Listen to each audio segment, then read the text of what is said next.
All right, so this is Math 344, lecture 18. So we were talking a little bit about upsets in the NCAA tournament. Then we're talking about the backgammon problem and some other ways of coding. One of the comments was looking at what happens when there's only finitely many doubles, how that influences how the game evolves. And I said that reminded me of a great problem involving pirates where they have some loot that they're splitting. I guess in 21st century America, no one was harmed in capturing this loot. This was loot that they just found on the ground. So they have 100 gold sovereigns to split.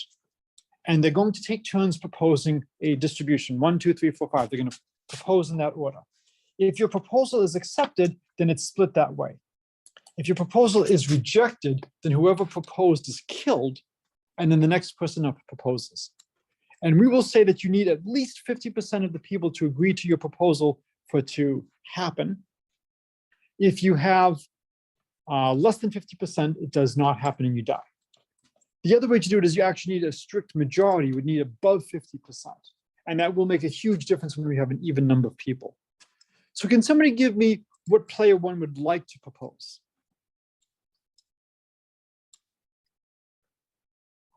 100% to player one. And player one knows that there is very little chance that this is going to be supported. So does anybody know what is a good way to try to analyze this? Yes. So use backwards induction. Let's type that in. So backward analysis. I think this is somewhat similar to your comment about if there's only finitely many doubles, the last double is more valuable. How much more valuable? When there's only 5 doubles, that ability to make that final double and the other person can't respond. So if there's only one player left, we know what happens. They get everything. So if we just have 4 and 5, what do we get? Yes. 4 gets 100, 5 gets 0. So 5 knows that if it gets down to 4 and 5, 5 is screwed. So imagine we have 3, 4, and 5. What might 3 propose? 99 for 3. Yeah. 3 gets 99. 4 gets 0. 5 gets 1. Would player 5 accept this? I believe so. You could, I mean, if they have the ability to negotiate and talk, 5 could say, 1 is such a small amount. I'd rather see you killed than just giving me a measly 1. What could 5 hold out for?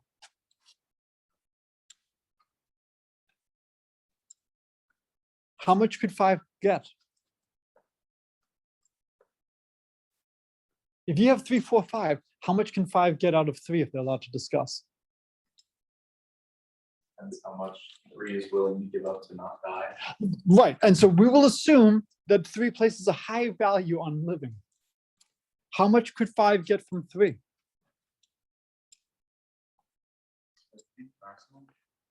So why not 51? Why only 99? 5 can tell 3, either you give me everything or I vote to have you killed. 3 will respond, you'll get nothing. And then 5 would say, well, yeah, but you're dead. How much is that worth to you? And then 3, what would 3 counter? So you're 3, 5 is saying, look, either give me everything or I vote against you and you die. Couldn't 3 just then say, okay, couldn't 3 give 4 to 50? I mean, yeah, couldn't 3 give 4 to 50? Ah, excellent. So now in a situation like this, 3 can say, hey, 5, if you're going to play it this way, I can start giving things to 4.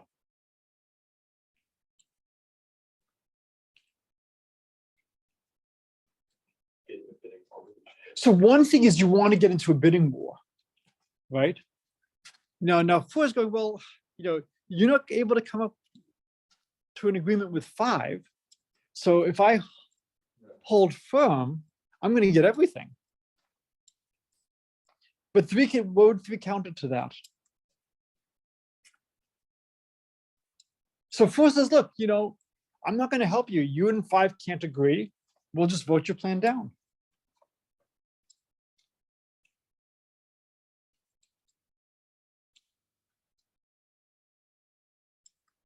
So how would 3 respond?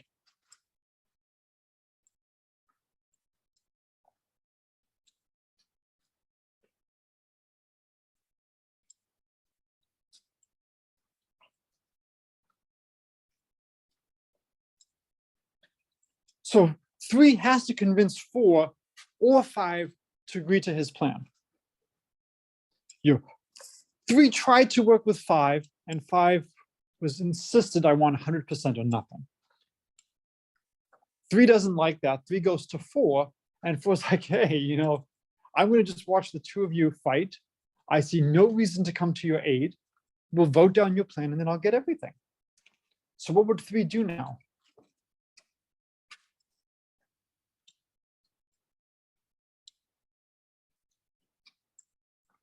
The same strategy of 4, so it would like be 9, but that, but 4 benefits from saying no inside of 5. So this is now becoming interesting game theory negotiations. Talks are broken down between 3 and 5. 3 is trying to make a deal with 4.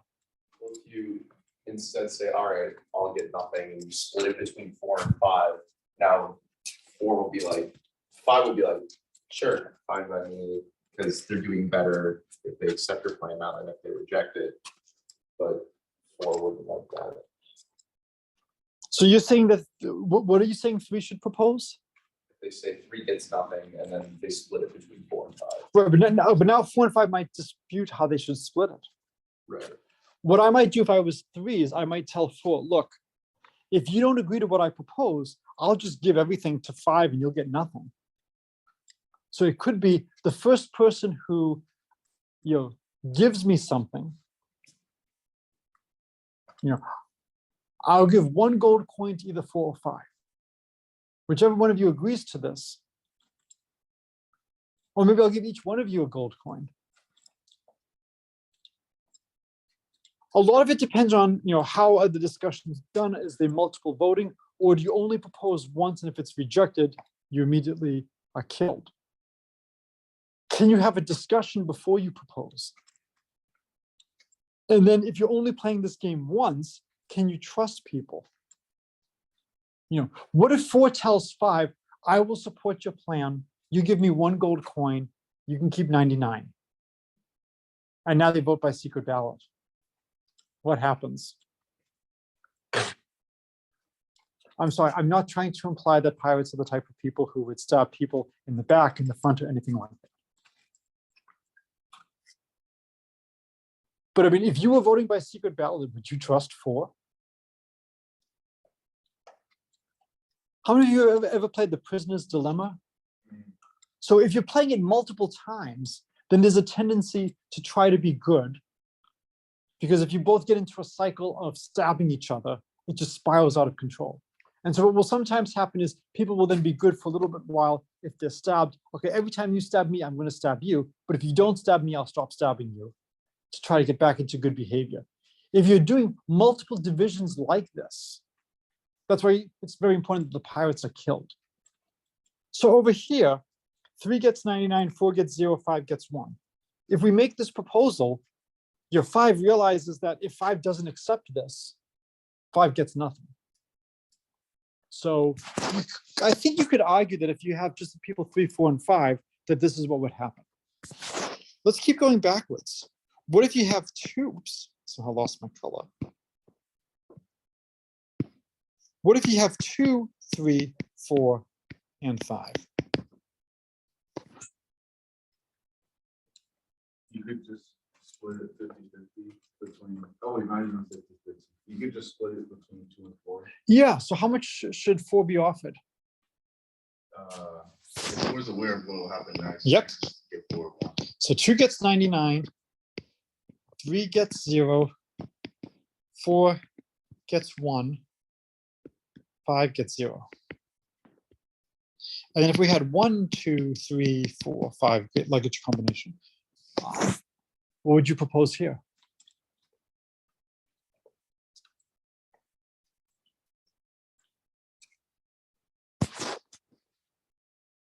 Get 1 to 3, and so you get 1 or 2 to 5. I think everyone is better than the 3, 4, 5 option. Well, you only really have to look at the 2, 3, 4, 5 option, right? Because if this plan is rejected, we immediately go to the 2, 3, 4, 5. So 1 gets how many? I think 1 would get 98. Whoops. 1 gets 98. 3 and 5 get 1, 2, and 4 get 0. So if you've never seen backward analysis before, this is one of my favorite examples. And again, depending on how complicated you want to make things and how much negotiations you can have, it can become extremely different. If the voting has to be done in public versus in private, and everybody has to confirm that their votes, things could be very, very different. There's a lot of times pressure to vote certain ways if your vote is in public. And so, in terms of the backgammon game, I think it would be fascinating to try to take into account that there's only so many doubles. And so the analysis I did was assuming that there were infinitely many doubles. It could be that we have some index about how many doubles are left. And then you might have different thresholds on where you double based on how many doubles are still remaining. That would be a much harder problem to analyze, but very interesting. And then, the biggest, simplest question I can think of, as the number of doubles remaining dwindles, are you more likely to double at a lower probability or less likely? Do you want to wait till you have a higher chance of winning?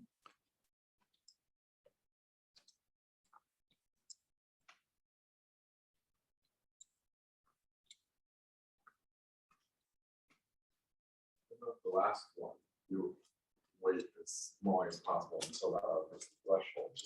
Right. And so the backwards analysis, right? If we have just one left, if I double too soon, I do increase my expected value. But again, if I go into the negative, the other person might have done the double. And so if I don't double, have I lost the opportunity? Now the other person has the chance. Do I try to drive someone out of the game?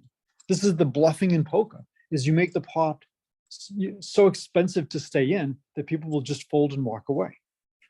So there's a lot of wonderful strategy in stuff like this where it's not necessarily clear what's going on, but just trying to analyze the very simple question. Well, if there's only one double left, that's when do I double? And if there's only two doubles, again, can we somehow do that analysis and work backwards? The other question is, how can we generalize? So some of the thoughts I had is maybe more than just plus minus 1. Maybe plus minus 1, plus minus 2, ... with differing probabilities.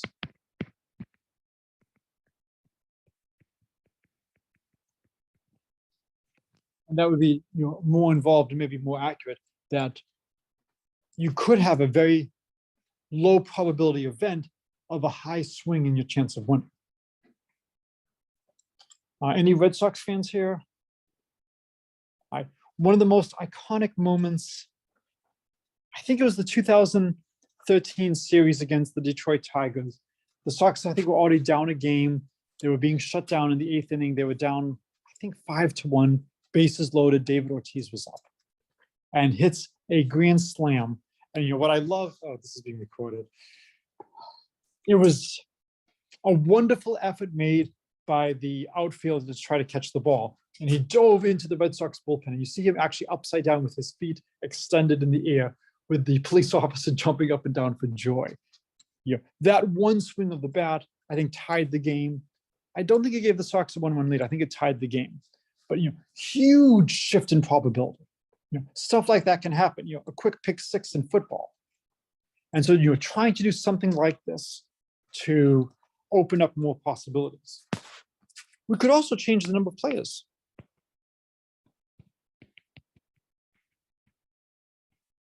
So how might we do it if we had 3 players?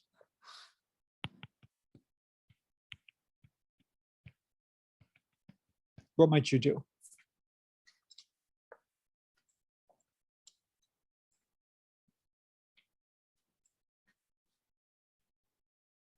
Like a triangle. Yeah, that was the best thing I could come up with. Get to a line segment, one of the players is eliminated. 2-player game. Oh, okay. Or like you don't have to do that, I guess. But So one possibility is whoever hits their side first wins. And then again, with high probability, eventually you will hit one of the sides. And you could be in a position where, amazingly, 2 players have a very high chance of one of them winning. And so you just have to hit your side, but depending on how you're hitting the side, you could have a very different probability. You could, of course, if you wanted to, try to do something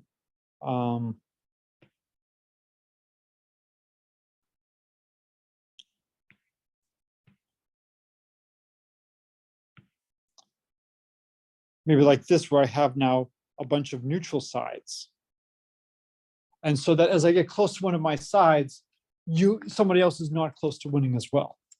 And then if I hit a neutral side, then I have to start moving along that side or inward. And so that might be a more interesting situation where you don't have 2 people who are extremely close to winning. So this could be an interesting generalization is, what if we now play this on a triangle or a hexagon, and your first one to hit a side wins? If you're playing on a hexagon, wouldn't it be more possible for like another player to interfere? Like if it's possible for 2 players to both go onto the same line, another player just have their own line that they could just go on. Right. So say this again. Like if say red and blue both went for the leftmost black line. Right, but if you hit, okay, so if you hit the black line, then neither red nor blue will win, but they'll be in much better position than green. So you might have a temporary alliance. And again, this is very different than just tossing a random coin or drawing a random number. But in a situation like this, you might say, I'll work with you to screw green for a certain amount of time, and then at some point, all bets are off. Can anybody give me a real world example of this? I mentioned diplomacy earlier. Diplomacy. Well, it's also a game. Yes. You do that a lot in diplomacy. Yes, you do that. Or in World War II, the Germans and the Soviets, divided up Poland and said, okay, we're going to have spheres of influence. You can attack these countries, we'll attack these countries, and we'll have peace between us. Until, of course, one of them turns on the other. Have you ever played cutthroat in pool? So the way cutthroat works is you have the 15 balls split. So one person has low, 1 through 5, one person has middle, 6 through 10, and the other has 11 through 15. The last person to have a ball on the table wins. So if there's very few low and medium balls on the table and there's a lot of high balls, then the low and the medium people will probably not shoot at each other, and they'll team up and go again. So you can have alliances that will last for certain amounts of time. My daughter has the record for the best shot ever in a game of cutthroat. My son, my daughter, and I each had 1 ball left, and she got all 3 of them in 1 lucky shot, and her ball was the last one to go in. And so it's unclear as to how do you rule this. It was impressive that all 3 of us had just 1 ball left, and they all fell on the same shot, on one turn, not on multiple hits, 1 shot. But this could be something very interesting. Now, on a strategy perspective, it could absolutely be advantageous. And you could be in a situation where, we might be close to green winning, but a lot closer for red to win than for blue. And red might, try to make some offers to green that may not be the best offer possible for green. I'm sorry, for blue, but blue might say, well, I'm in such a danger of green winning that even though red is ahead of me, I've got to join forces with red. But of course, what could you then do as blue? You could say to red, hey, look, green's got that lead over you. If you can't come to terms with me, I want things to be split. If you ever played Monopoly with more than 3 people when you're trying to do trades, the trade's not fair. You're getting more out of it. Yes, but we're both losing right now. And if we keep playing the game as is, we're both going to lose. I want to equalize myself with you, and then I'll do the trade. And so again, the point of this right now is this is a class where we have no fixed curriculum. We have nothing that we have to cover. It's just what lessons can we learn from stuff like this? You may be in a situation in life where you're going to have to negotiate for things. And this is why I'm always hesitant to have stuff like this recorded. But just thinking about what can you ask for in your position? And yes, it's not a fair trade. I'm getting more than you are, but because of the situation we're both in, if you don't do this trade, we're both going to lose. And so it's a lot of fascinating possibilities with stuff like this. Okay, so again, if people are interested in investigating any of this stuff further, coding this probably won't be too bad. If we're just doing tosses. The real challenge is staying on the grid.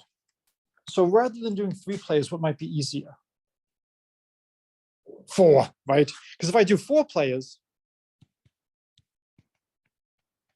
I can just do a square.